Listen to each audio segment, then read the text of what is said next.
महाराज, जिस घर में भाई भाई आपस में सच्चे प्रेम के साथ इकट्ठे रहते हो, ऐसे ही घर को इस धरती का स्वर्ग कहते हैं। आप दोनों भाई इकट्ठे क्यों नहीं रह सके, यह बड़े दुख की बात है। आप दोनों में शत्रुता किस कारण हो गई, यह मैं जानना चाहता हूं। दो भाइयों के बीच में शत्रुता सचमुच बड़े शोक की बात है, परंतु बाली ने बहुत तिरस्कारपूर्ण बर्ताव मेरे साथ किया है। उसने लात मारकर मुझे राज्य से निकाल दिया।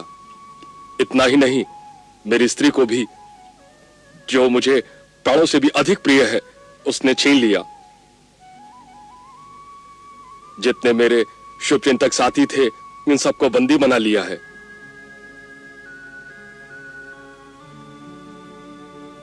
इन सब बातों की याद आते ही मेरी आत्मा में प्रतिशोध की ज्वाला धधकने लगती है।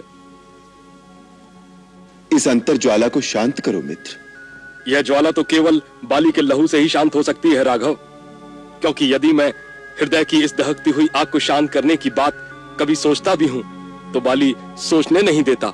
वह मुझे और मेरे साथियों को जान से मारने के लिए किसी न किसी को यहां भेजता ही रहता है।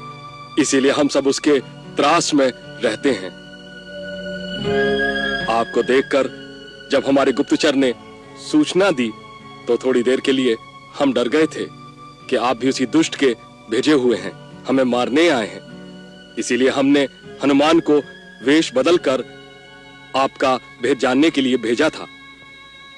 यह अवस्था तो बड़ी विषम है, क्योंकि जब कोई पुरुष हिम्मत हार कर इस प्रकार उत्साहहीन हो जाता है, तब उसके जीवन में हर घड़ी हर पल एक भय, एक आशंका के स्वर गूंजते रहते हैं।